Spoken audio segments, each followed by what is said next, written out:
Hello friends, मैं हूं अमर। तो welcome to my channel film news and reviews. आज मैं इस वीडियो में आप लोगों के साथ इंडियन फिल्म के दिन भर का सारा न्यूज शेयर करूंगा। सबसे पहला न्यूज है सानी देओल को लेकर। सानी देओल को लेकर कुछ दिनों से ये रूमर फैल रहा है कि सानी देओल ऑलरेडी बॉर्डर 3 और गदर 3 भी साइन कर चुका है। लेकिन सानी देओल ने खुद ये कहा है कि ये सब रूमर है, उन्होंने कोई भी फिल्म साइन किया नहीं। हाँ, ये सही है, उन्होंने 1947 लाहौर मूवी साइन कर चुके हैं और इस मूवी का शूटिंग भी स्टार्ट हो गया है। लेकिन और कोई भी मूवी उन्होंने साइन नहीं किया है। और जो सुनने में आ रहा था कि सीता जो रामायण मूवी है उसमें शायद वो हनुमान का रोल करने वाली, उन्होंने ये भी कहा है इसके भी बारे में वो सब कुछ बताएंगे खुद। जो भी अब मार्केट में फैल रहा है वो सारे रूमर है, जो सच है वो खुद बताएंगे। अब चलते दूसरे न्यूज की ओर। जो सीक्वल का दौर है वो आज से नहीं, पुराने दिनों से 1972 में रिलीज होने वाली फिल्म राजेश खन्ना की बावर्ची, ये मूवी 1966 में बंगाली मूवी गोलपोलो सत्ती से रीमेक किया गया था। अब बावर्ची मूवी को रीमेक किया जा रहा है और ये डायरेक्ट करने वाले अनुश्री मेहता, जिन्होंने मिसेस अंडरकवर फिल्म डायरेक्ट की है जिसमें थी राधिका आप्टे। और ये फिल्म प्रोड्यूस करने वाली है आपका जादूगर फिल्म्स और समीर राज सिप्पी प्रोडक्शन। और ये दोनों और भी दो फिल्में रीमेक करने वाले हैं, मतलब प्रोड्यूस एज ए प्रोड्यूसर। वो 1975 में रिलीज होने वाली अमिताभ बच्चन अजय बच्चन की फिल्म मिली और 1972 में रिलीज होने वाली फिल्म कोशिश। अब देखना ये तीनों मूवी पिछले 3 मूवी की तरह सक्सेसफुल हो पाती है या नहीं। अब दिन का तीसरा न्यूज ये है कि अब तो देखिए सीक्वल बनने का दौर शुरू हो गया है। जैसे ओ माई गॉड 2 और गदर 2 सुपर हिट हुआ है, तो सीक्वल एक के बाद एक बनने जा रहा है।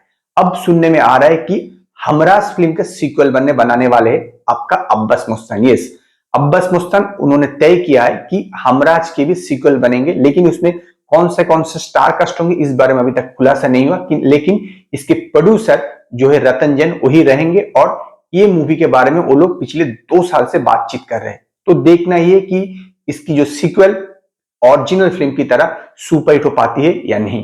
फोर्थ न्यूज है हरमान बवेजा के ऊपर। आप लोग सोच रहे हैं अरे भाई ये हरमान बवेजा कौन है? थोड़ा सा याद दिला दो, कुछ साल पहले एक मूवी रिलीज हुई थी लव स्टोरी 2050, जिसमें प्रियंका चोपड़ा थी और हीरो था ये हरमान बवेजा। उस टाइम का बिग बजट का मूवी था और ये मूवी सुपर डुपर डिजास्टर रही।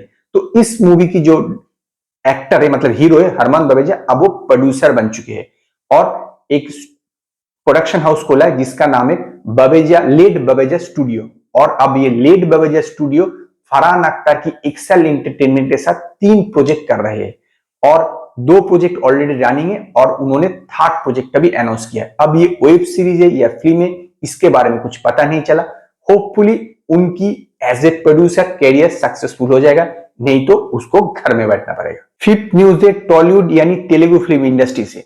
लास्ट ईयर साई धर्म तेज ने अनाउंस किया था वो कोलैबोरेशन करने वाले संपत नंदी के साथ एक एक्शन मास कमर्शियल मूवी के द्वारा, और इस मूवी में हीरोइन बनने वाली है पूजा हेगड़े। ये ऑफिशियल अनाउंसमेंट हो चुका था, लेकिन अब ये सुनने में आ रहा है ये मूवी बंद पड़ गया क्योंकि इसकी बजट बहुत ही ज्यादा है और इस मूवी का जो हाल है, एक्चुअली इस मूवी ओटीटी में बिल्कुल बेच नहीं पा रहा है क्योंकि अब तेलुगु फिल्म इंडस्ट्री में सैटेलाइट जो राइट है वो बिल्कुल गिर चुका है। तो प्रोड्यूसर का सिर्फ भरोसा है ओटीटी पे ऊपर, लेकिन इस मूवी का जो ओटीटी प्राइस मिलना चाहिए था प्रोड्यूसर को, जो चाहिए था वो नहीं मिल रहा है। तो इस वजह से प्रोड्यूसर को अब लग रहा है इस मूवी का जो बजट है वो रिकवर नहीं कर पाएंगे, तो इसलिए ये मूवी अब बंद पड़ गया है।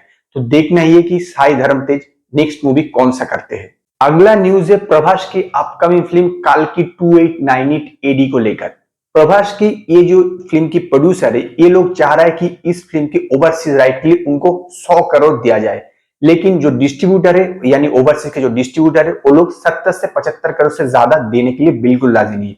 लेकिन प्रोड्यूसर बिल्कुल 100 करोड़ पे अड़े हुए, तो इसलिए इसकी ओवरसीज राइट अभी तक बेचा नहीं। तो बातचीत चल रहा है, अगर कोई भी डिस्ट्रीब्यूटर 100 करोड़ नहीं देने के लिए राजी होता है तो इस मूवी के मेकर्स को ये मूवी खुद ही ओवरसीज में डिस्ट्रीब्यूट करना पड़ेगा। तो देखते आखिर में क्या होता है। अगला न्यूज है नंदमूरी बालाकृष्ण को लेकर। नंदमूरी बालाकृष्ण की अखंड film super duper blockbuster hit रही और इस फिल्म की जो डायरेक्टर है भूपति सिन्नू अब इसकी सेकेंड पार्ट बनाने वाली है। लेकिन सेकंड पार्ट पिछले जो प्रोड्यूसर था वो नहीं प्रोड्यूस करने वाले अल्लू अरविंद के गीता आर्ट्स। तो देखना ये मूवी कब स्टार्ट होती है और इस मूवी अखंडा 1 की तरह सुपरहिट हो पाती है या नहीं। अगला न्यूज है रवि तेजा की ईगल मूवी को लेकर जो कल रिलीज होने वाली है। इस मूवी को यूएस सर्टिफिकेट मिल गया है सेंसर बोर्ड से और इस मूवी का रनिंग लेंथ है 2 आवर 38 मिनट 37 सेकेंड और इस मूवी को डायरेक्ट कर रही है आपका कार्तिक गाट्टिमनी और उन्होंने इसके पहले सूर्या वर्सेस सूर्या निखिल के साथ फिल्म डायरेक्ट किया था। तो देखना ये मूवी रवि तेजा की कैरियर को फिर से ट्रैक में ला पाती है या नहीं। अगला न्यूज है पवन कल्याण के मूवी हरिहरा वीरामल्लू को लेकर। ये मूवी 2020 में अनाउंस हुई थी और इसकी डायरेक्टर था क्रिश, लेकिन अब सुनने में आ रहा है कि इस मूवी से क्रिश मतलब क्विट हो गया है, मतलब उन्होंने ये मूवी छोड़ दिया है और वो यूवी क्रिएशन के साथ एक मूवी करने वाला है जिसकी हीरोइन होने वाली है अनुष्का शेट्टी। तो देखना ये मूवी का जो पेंडिंग पोर्शन है वो कौन डायरेक्ट करता है। अगला न्यूज है रणबीर कपूर को लेकर। ऑलरेडी ये तो आप लोगों को पता ही चल चुका है, रणबीर कपूर ने रामायण कर रहा है और रामायण में वो राम का रोल प्ले कर रहा है। अब उस रोल के लिए वो किस तरह से प्रिपरेशन करे इसके बारे में न्यूज आ रहा है एक एक करके। उन्होंने ऑलरेडी अल्कोहल छोड़ दिए और उसके ऊपर से वो अब वेजिटेरियन बन चुके और नाइट लाइफ भी बिल्कुल कट करे। अब सुनने में आ रहा है कि रामायण इस रोल के लिए वो एक अलग से टीचर को रखा गया है, टीचर को रखे जो उनकी डायलॉग या स्पीच को ठीक करेंगे, क्योंकि उनको ऐसा लगता है कि इस मूवी के लिए उनको एक पार्टिकुलर टाइप का प्रोनाउंसिएशन चाहिए और उनकी स्पीच भी काफी ठीक ठाक होना चाहिए और इसलिए उन्होंने एक टीचर को रखा है। तो होपफुली ये मूवी भी उनकी पिछली मूवी एनिमल की तरह सुपर डुपर हिट ब्लॉकबस्टर होगी। अगले न्यूज है हमारे जाह्नवी कपूर को लेकर। जाह्नवी कपूर बॉलीवुड के साथ साथ टॉलीवुड यानी तेलुगु फिल्म इंडस्ट्री में अपने खाता खोलने की कोशिश कर रहे हैं। उन्होंने ऑलरेडी जूनियर NTR के साथ देवारा फिल्म साइन कर चुकी है जो इस साल रिलीज होने वाली है। अब सुनने में आ रहा है कि रामचरण की अगले फिल्म RC16 जिसके टाइटल रखा गया है उसमें भी ये काम करने वाली है। इसकी ऑफिशियल पुष्टि अभी तक नहीं हुई है। ये मूवी डायरेक्ट करने वाला है बुची बाबू साना जिन्होंने उपेना फिल्म डायरेक्ट किया था। तो अब देखना ये कि उनकी जो कैरियर है अब हिंदी फिल्म के साथ साथ साउथ में भी चलती है या नहीं। तो आज के लिए इतना ही। अगर ये वीडियो आप लोगों को अच्छा लगे तो लाइक कीजिए, कमेंट कीजिए, शेयर कीजिए और नए अपडेट के मेरे चैनल को सब्सक्राइब कीजिए।